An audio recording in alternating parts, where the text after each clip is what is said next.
Are you looking for more out of your life? Do you need ideas on how to start new businesses and how to move forward in your own personal life? Well, guess what? You have come to the right radio show. At You Can Overcome Anything podcast show, you will learn and hear from many people from all walks of life who are sharing their challenges, their stories, the habits, and the mind shifts they had to overcome to become who they are today. On top, you will get a chance to connect and see how you can overcome anything by networking and learning about your next move through this radio show. I present to you our great speakers at You Can Overcome Anything podcast show with your host, CesarRespino.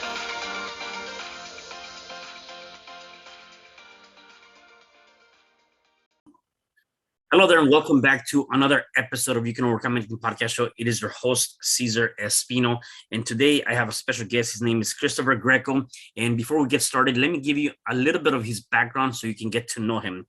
Christopher took a leadership of Storewise Inc., a retail software company, in August 2020, bringing both large enterprise and early stage experience to the organization, which serves independent grocers, represent upwards of 21,000 stores within the highly competitive $1 trillion grocery industry. Critical to their local communities, independent grocers competed against national giants including Walmart, Amazon, and dollar stores.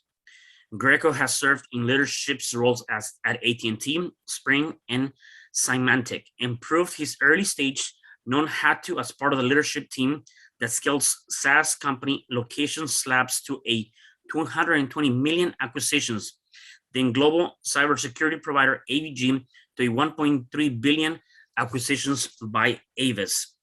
Chris is author of the book 8 Steps to Overcoming Everyday Adversity, which enjoys endorsements by leaders including former vice chairman of the U.S. Joint Chiefs of State Staff, Admiral Bill Owens, and a 2022 Maxy Award as the Inspirational Self-Help category runner-up.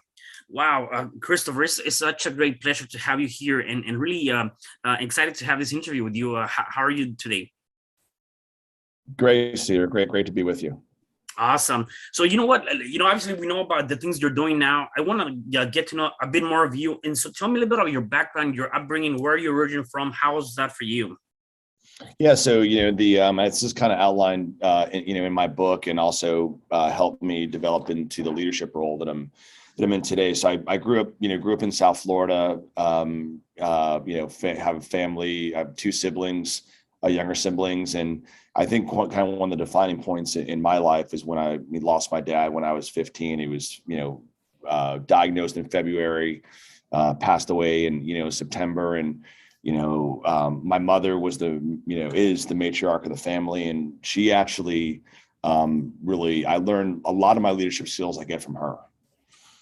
She was very transparent into what to expect during that 9-month period, and she actually prepared us for how we were going to not only survive but thrive as a family of 4 for the years thereafter. And fast forward almost 30 years later, mother's doing well. Both my siblings, I'm CEO of a growing software entity, and my brother did 3 tours in Afghanistan, former Army aviator, and my sister is following my mother's footsteps as a critical care nurse. So it all worked out, and I think that I thank my mother for the leadership lessons she gave me. Yeah. Now, growing up, did you ever have an idea of you heard this idea of I want to be this when I grow up, right, or when I finish high school or go to college?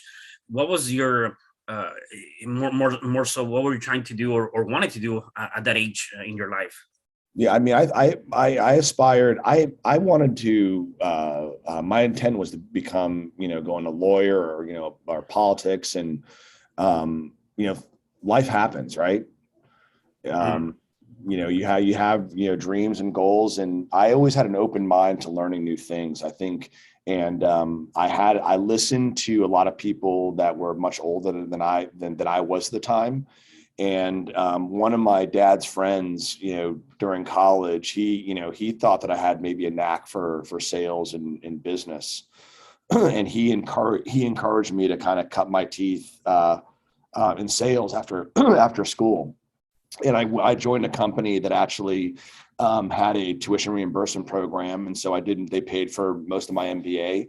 Mhm. And my first business class, I just loved it, and I said, you know what, this is something that I thought that I should be doing. And so I enjoyed dealing with people, transacting, generating revenue for a company. And also, quite honestly, I had zero money coming out of college, zero. Mm. I had some moderate student debt. I was very, cautious on, on how much, student debt I took on. And I needed a career that would actually not only pay the bills, but, get me to the next level in life. And sales, can do that for you because you're simply betting on yourself. Right. Talking about sales, I know a lot of people are pretty afraid of the idea of getting rejected or not being able to meet a certain quota or things of that nature, and just really maybe just dealing with people, right? What Yeah. have been some of your biggest lessons that you take away from sales? Because I believe that whether you're working in sales or not, we're constantly selling ourselves in our lives, right? And Yeah. so, what have been some of your biggest lessons? My biggest, so the biggest rejection is just a part of life. And I think, Hmm. no matter what career you're in. I mean, I just read this book by Viktor Frankl, A Man's Search for Meaning. Mm-hmm. It's one of the top 10 books of all time, right? It has 16 million copies sold. And Viktor Frankl was in a concentration camp in, Austrian Jewish person, and he was in 4 concentration camps. And he speaks to the lessons learned in a concentration camp, defining your purpose. And the one of the big punchlines from the book is that human suffering is part of the human experience, that no one can escape it. No, I say it in my book, no one escapes adversity. And I think that when you look at periods and, in your life, and I'm going back to, your question of what I learned from sales, is that, rejection is part of sales, that for every, piece of hardship or rejection you get, there will be a yes that comes. Mm-hmm. There will be a yes that comes. So that's my biggest lesson, from sales. And I think it really helped me to, push back, setbacks, and, that anybody that's trying to build a career in anything will have. Right. Definitely, I agree with you on that. And so I guess my follow-up question with that is, how do you bounce back? Because again, you said, rejection is part of life, right? Except Yeah. again, a lot of times we as human beings are not able to or don't know how to bounce back from a rejection, whether it's in your job or relationships or even in sales, right? Yeah. How do you bounce back? How do you have that? Yeah. So for me personally, I'm very committed to my faith. Yep. I think that's a gift my dad gave me. He was in the seminary before he met my mother. So I know the religion, quite well. And actually also some of my peers that are in my church, I think they're a big influence, on me as well. I think that when you have setback, it's important to rely on the people around you to help give you advice and to talk things through and to get feedback. Seek out your mentors, seek out your peers, seek out your family. And also, it's amazing what some, Storewise we're about 30 employees, and I learned something new from my employees every single week. There's, it's not like I go to my board or my immediate leadership team. I mean, I have conversations, on a weekly basis with, some of my salespeople, a product manager, an engineer, and I gain new insights from them that are very impactful. And it helps you see things from a different lens. And I think that's important. So to answer your question, for me, rely on your faith and then also talk things through and seek advice, but advice can come from anywhere. Right. Yeah. Now, obviously, you've done great for yourself. You're very successful. What's your advice, or how do how can people get to a place of satisfaction as you have, right? If I wanted to, Yeah. yeah. Understand that things take time. Things worth pursuing are always take longer and are harder than what they initially seem. Mhm. Things worth pursuing, worth doing, take longer and are harder than initially seem. So if you have that mindset that it's a marathon, not a sprint. I don't mean to sound cliche. Mhm. I think you'll understand that the setbacks have to be there. They make you better. Right. And I think that that's just the most critical lesson. There's a book by Carol Dweck called Growth Mindset.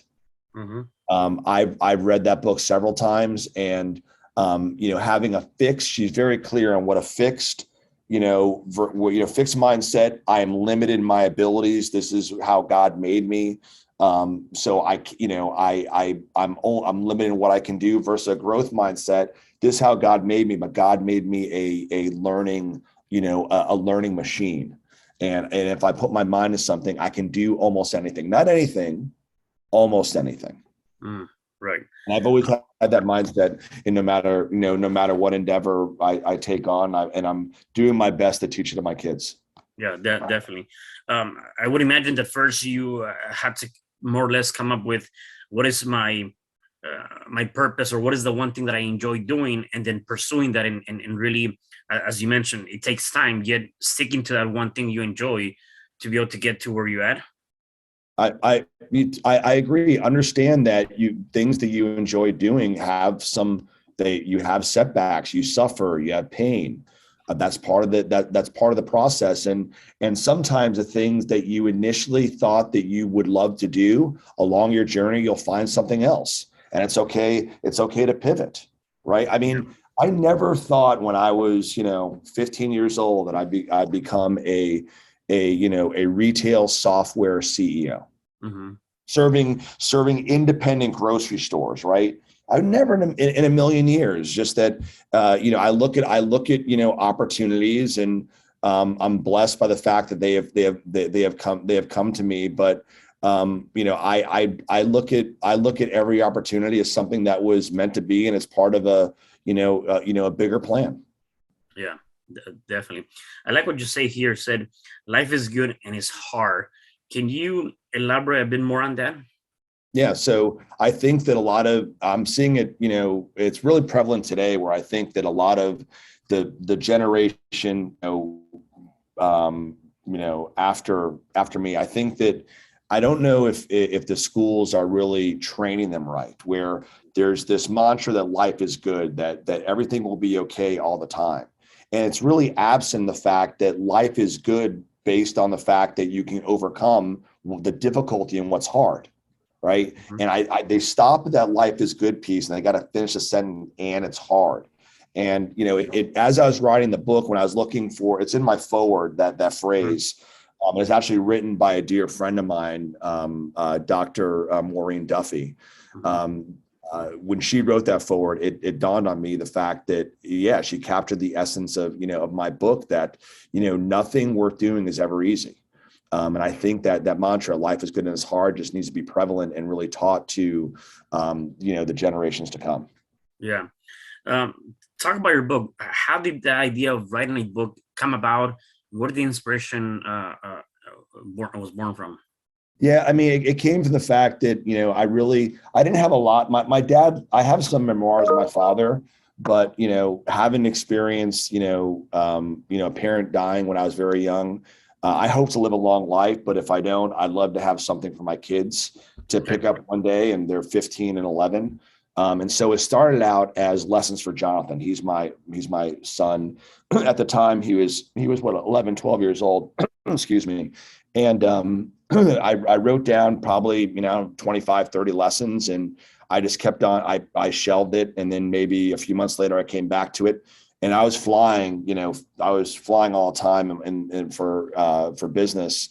And I would just started, writing. When you're on the plane for 2-3 hours, you get tired of, kind of reading or movies. And, so I started just writing, and, 10,000 words later, Cesar, I said, yeah, I might have something. So I got a publisher who took it on and helped me take it to put some structure around it.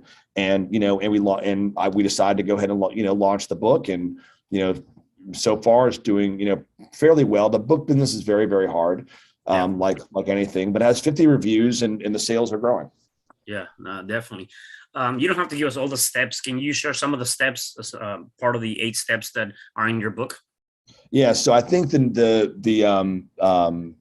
most important step, accept adversity in your life. You have to go ahead and accept it, right?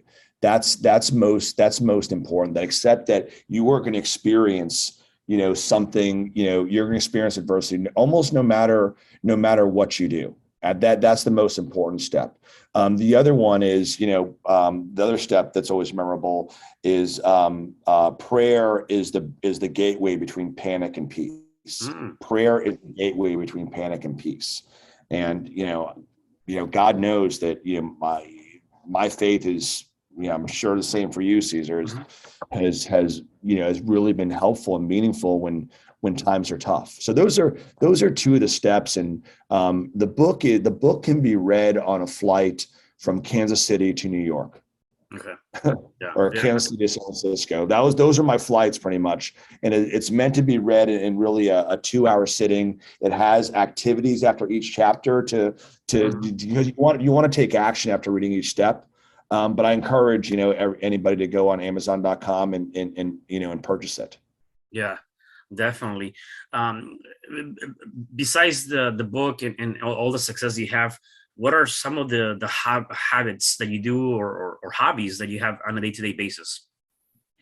Well, my hobbies, between work and being the best, husband and father that I can be, my wife and I do spend a lot of time with our kids, and our kids are very, are very active. So my daughter golfs, and I find it pretty unique, Nice.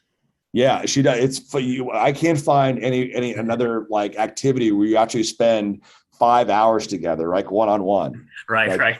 Yeah. You have children? I have one. Yeah. Yeah. I have a daughter. So, yeah. So it's hard to spend time with it, especially as they get older. Yeah. So I enjoy doing that. And my son does hockey and lacrosse, and they're both in very good, very good schools. They're thriving. And then I spend time with my siblings and my mother and my wife's parents. But probably the thing that I enjoy doing, I do have a morning routine that really involves prayer. It involves, exercise, and I do my best to read something, each morning, whether, it's from a book, whether, it's, from a periodical. Those are really the 3 things I pretty much do consistently. Monday through Friday. I kind of take a break on Saturday, Sunday. I leave it up to, my family. Yeah, definitely. Now, based on your role in leading a huge group of people and stores, what has been probably the biggest challenge you've dealt with in doing that, with the amount of people that are looking up to you? Yeah, when I became CEO of StoreWise in August 2020, it was in the height of the pandemic. Right. And what I found very, very quickly, the grocery channel, the business is it's face to face, right? It's a people business. So I was blessed by the fact that I had a sales team that would travel and get on the road during that time where things were, really shut down, but the grocery store is still open. And our software really helps them, operate their stores better, generating more profits, saving them on time and labor. So we knew we had something important to offer. So the biggest lesson is that you got to be in front, that being in front of people is better than in most cases, better than being virtual. Right. And our business is required. The other aspect is that, especially when you inherit, a company, we're 20 people when I joined. Not everybody is going to see things the way you do, and they're going to opt out of the journey that you decide. And that's okay. That's okay. Just because somebody's not a fit here at my company doesn't mean they're not a fit somewhere else. So we actually generated 3 core values: love the independence, embrace the struggle, and win together. And those are the things we did early on. And that establishes your core values is essentially how one behaves and how a company operates. And it was very, good. It was very easy for the existing, team to see how they're supposed to operate And it was very easy for people who had not yet joined us to look at our company and say, hey, I really want to be a part of that. So I think, establishing, those core values, I might have underestimated that impact that it had on, on creating the type of people they would have in the company. Got it. And I'm curious, what has been one thing that life or your job has taught you that you think everybody should learn at one point in their lives? I think I'll go, not that I want to sound repeat, but I think that understanding that adversity is a necessary, unavoidable part of life. And it's very personal, right? What you're going through is different from what you may go through, what is different from what I may go through, right? Mm-hmm. And it's very personal, and you can't judge to say, well, my adversity is harder, what I went through is harder than what you went through. You can't do that. But there'll be something else that comes up, whether it's in my business life, personal life, that I'll have to overcome. And I don't think anybody can really avoid that. It's a mindset. Embrace it, because the old adage, what doesn't kill you makes you stronger, I think is very, very true. Yeah. And also one thing that I tell people too is that we may be going through a lot of challenges on our day-to-day lives, and I always say, kind of going back to faith, that if you're watching this, if you're listening to this, whether you believe in God, the universe, whatever greater being you believe in, they're not done with you, right? You're here alive. And so there's a bigger purpose for you, and you got to find that purpose and kind of serve that. Yeah. Yeah. That's a great point. In that book by Viktor Frankl, he actually phrased it that life is asking you what is your purpose? What are you doing to make that life meaningful? Right. I think that's critical. There's also something interesting that that was told to me by somebody who read my book. And I actually included it later on another version. If everybody were to go ahead and write down their problems, Cesar, say you're in a group of 5 or 6 people, and you wrote down your problem on a piece of paper, and then you just randomly grabbed somebody's, grabbed a piece of paper that wasn't yours. You read their problem, their hardship. You would likely ask for your own problem back. Think about that, right? Yep. So, and that's the mindset you can overcome. Like, you can overcome anything, right? That's the name of your podcast. And I was really excited, to join you, because I think that it couldn't be more true. And I think that if more people embraced, hardship, there'd be much less trouble, in the world. People would take ownership of their problems and overcome them themselves. Yeah, no, definitely, I agree. You were talking about mentors earlier, right? Seeking mentors, peers, friends. How many mentors have you had in your life, and what kind of mentors do you seek? Countless. Okay. Countless. In my book, there's my swim coach. I mean, he knew my father and respected him. But my swim coach and I had a minor falling out because I didn't want to swim anymore. I want to be a football player. Yeah. After my father died, my mother said, "No more football. You're going to break your neck." And it was just serendipitous that I got a phone call from my coach that, "Hey, I just read about your the obituary. Why don't you come talk to me?" And he got me back in the water. And I just had a phone call with him 2 days ago. I've known him for 30 years, and he still gives me advice. There's been countless men and women who've actually leaned in and would be proactive with their advice with me, and I think that's important. But to say a number, there's been countless. At the time my father was passing, there was about 5. But my board, I've great people, great accomplished, businessmen. I learn from everybody, and I'm blessed to have, mentors, all around me, and people willing to step up and be proactive with their feedback and counsel. Yeah. And I think part that a lot of times, and maybe take it one step further, is that you can also find in seek mentors, kind of like we're talking about right now, right? Reading those books. There's a lot of people that you can find that mentorship through reading podcasts or different aspects now with technology, where you know you don't necessarily have to meet that person face to face, yet they're helping you also become a better person, right? Exactly right. Yep. Yeah. Exactly right. So is there a upcoming book in the near future for you? I think I would love to. Timing right now, our company store wise, we're scaling. We have 550 stores now using our software. Our strong pipeline. There's opportunities to really help these independents. And that's really where, my focus, needs to be. There's a saying, jack of all trades, master of none. Right. Yeah. And so there's a lot of work I have to do to become more proficient and hopefully eventually master, my role as a software, CEO. Yeah. And I just absolutely love this industry, love this company, the people. And I have a great balance right now between, my business and personal life.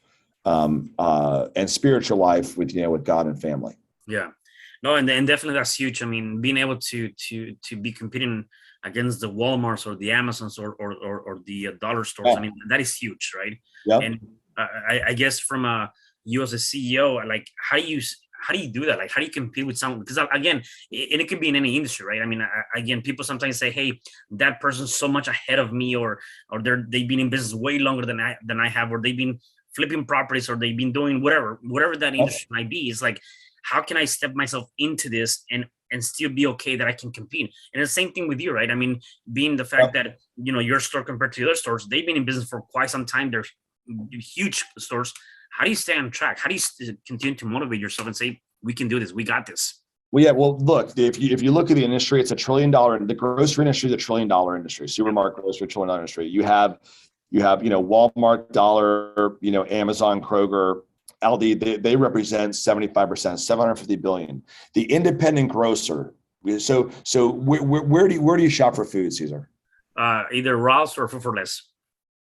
Okay, so Food for Less. That's a great example of an independent that we serve. Okay, there's 21,000 of them in the country. There's 27,000 of the bigger chains. It's a David versus Goliath. And I love, we love to compete. I believe that, how do we compete? We're faster, we're more nimble. I think we're more innovative, even though we're dealing with smaller budgets. And, it's a passion. If you wake up every day passionate about what you're doing, it's hard not to win. Mm-hmm. So, and I really believe, we wholeheartedly believe in a mission. We're purpose driven. The fact that, we don't want to live. I don't think anyone wants to live in a Walmart, Whole Foods, dollar only general world. You want to be able to go and see, you want to go to your neighborhood grocer and see them thrive. And my software is one of the many things that they can do to not only help them survive, but help them thrive. Yeah. Oh, that's amazing. So if people wanted to connect with you, where can they find you or even pick up your book? Yeah. So they can go on Amazon. If you actually go to Amazon and you search 8 Steps Adversity, I think I come up in the top 2 results, maybe number 1 now. So that's A. B, if they want to come and get with me, you can go to Storewise, www.storewise.io, or my personal website, ChristopherGreco.org. Awesome. Well, Chris, it's been an amazing time with you. I've enjoyed it. One last question for you. For the people that are listening to us or watching us, if they're going through any challenge, whatever challenge that might be, what is one or a few things they can do to start overcoming that challenge? I lean in on their faith. If for some reason, they're not faith-based, talk with somebody that is that they have confidence in. I would also say that if step 1 and number 2 are not an option, step number 3 is the belief in yourself that anything is possible. And I think that understanding the fact that, hardship is part and suffering is part of the human experience, and having that growth mindset is something that needs to be embraced, and something that they should really understand and use to get them over wherever was troubling them. Yeah, definitely. And number 4, pick up 8 steps to overcoming everyday adversity. Definitely. Yeah, I'm very selfless on that.